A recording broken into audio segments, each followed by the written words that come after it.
And it was through those sessions that I got to realize that I have no plan B. I might get a day job, but my plan A is for me to become an artist.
Good morning, YouTube. This is my get ready with me / morning routine video. So get into it.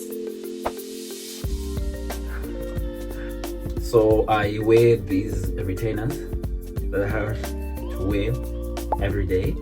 Kind of disgusting. No one told me that I was gonna have to wear these for the rest of my life.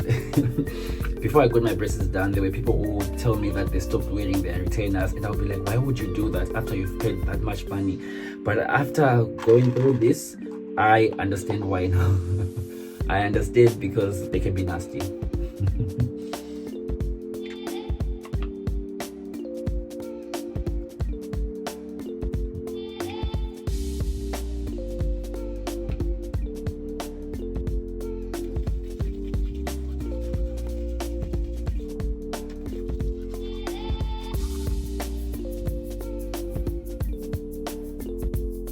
Then I have to clean these.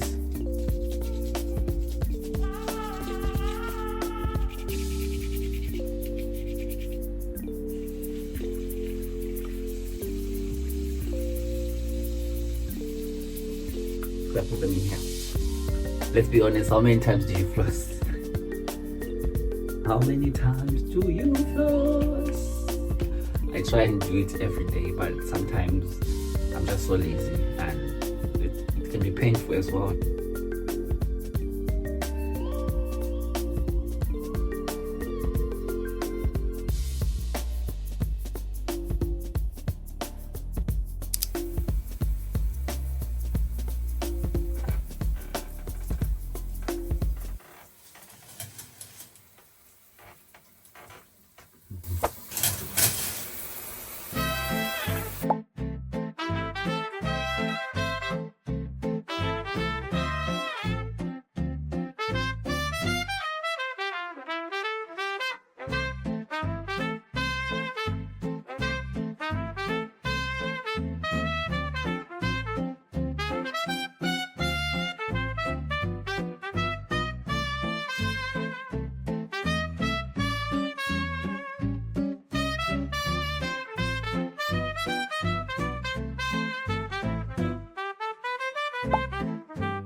In last week's video, I spoke about how I was feeling exhausted and overwhelmed from this whole content creation process, but I also emphasized how it was important for me to also keep showing up.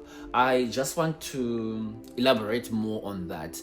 The reason why it is important for me to keep showing up regardless of how I'll be feeling at that moment is that I spent a lot of my time chasing my plan B. Let's take you a little bit back. I'll just give you the story of how I ended up in law school. So I did food and nutrition in high school and I enjoyed the whole creativity aspect of cooking. So Professor Love Maduku was a former student of Mount Selinda High School where I did high school. So he came, this was in 2008. We cooked for him. It was the three of us, two girls, Tsitsi and Samantha, and we cooked for him. We were just doing what we were used to doing, hosting and preparing food. And after we cooked for him, he stood up and he made a speech, and before he finished his speech he said he just wanted to give us money, gave us $100 note. This is in 2008. Those who remember, 2008 was one of the toughest years in Zimbabwe. We were all like, who is this guy? He was a lawyer, he was a former student, and he was part of the Mount Selinda High School board. That is the moment I decided that I was going to be a lawyer. I became obsessed with becoming a lawyer. I decided that I was going to do art subjects, even though I was also very good in science subjects.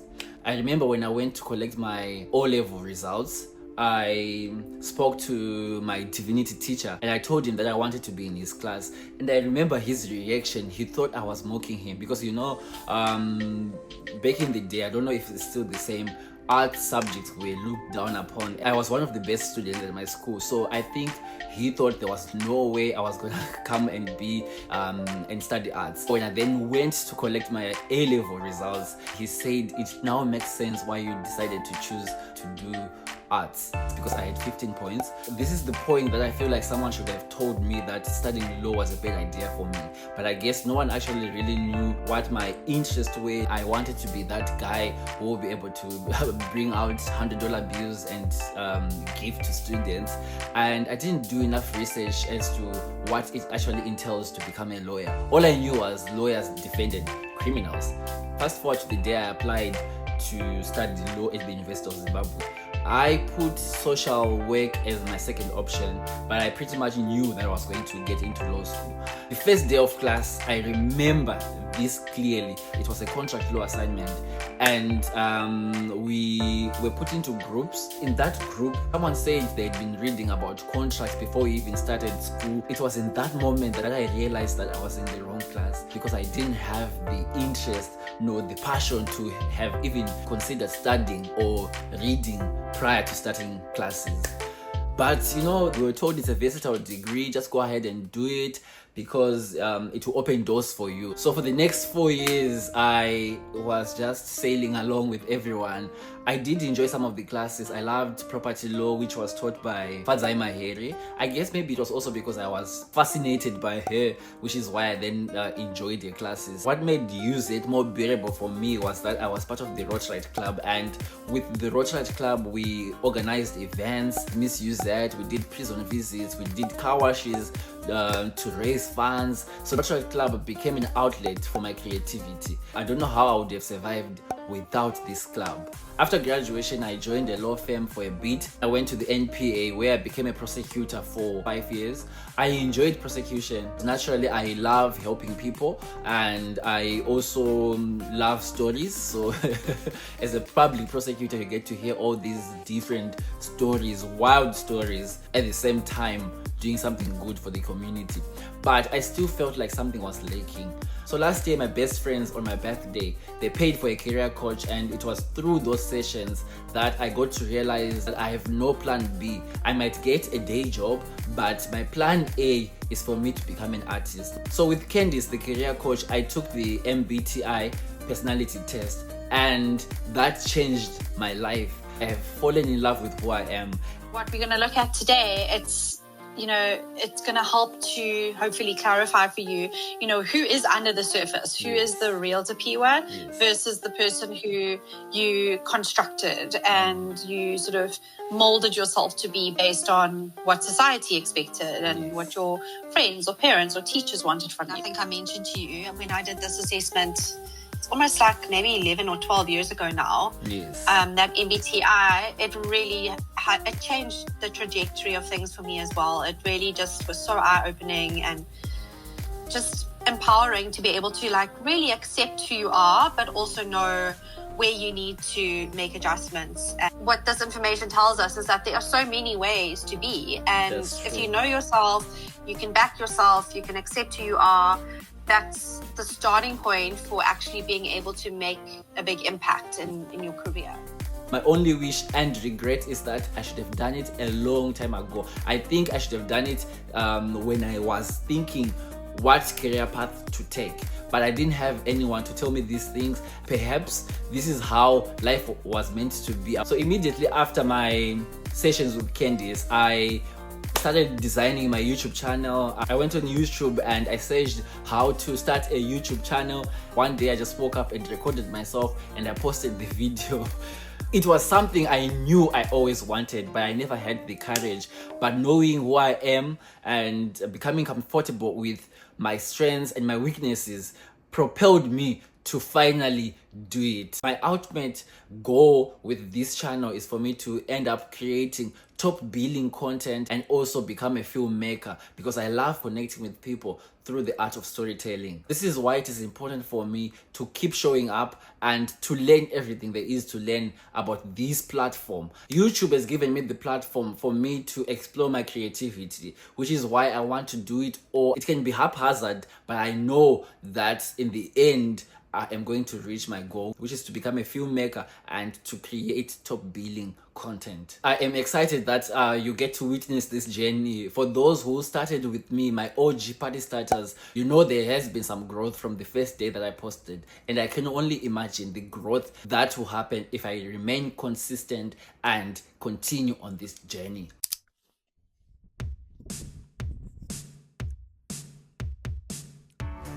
Hello, so now I'm on my way to the library.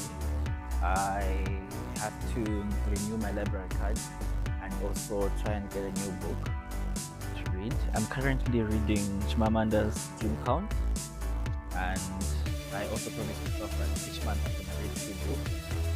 But one of them has to be fiction and the other has to be non-fiction. I'm doing well with the fiction part, but the non-fiction I've been struggling. This is my outfit for the day. Hello. You just say I look so cute. I've lost my train of thought. Anyway, this is my outfit for the day. I have this Taylor Swift Eras Tour bag. It's going so well with the outfit. It's kind of chilly, but I can show you the rest of the outfit.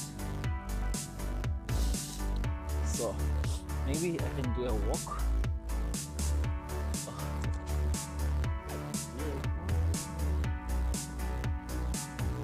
I am, thank you. Yes. Yeah, all by myself indeed.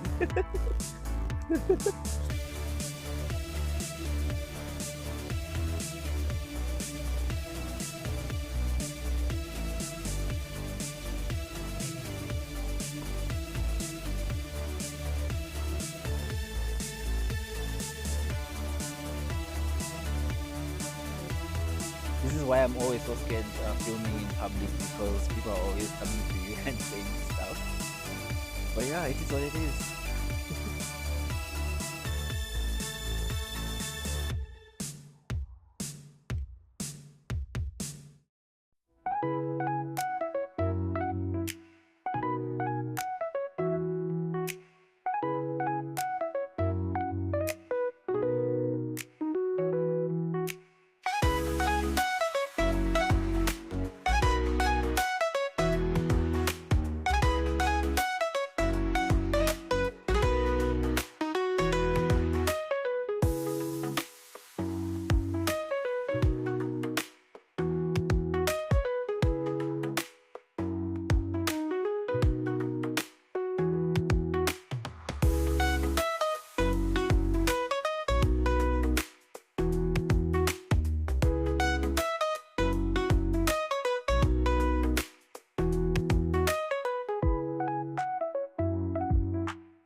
watching this video up until this point, thank you so much for this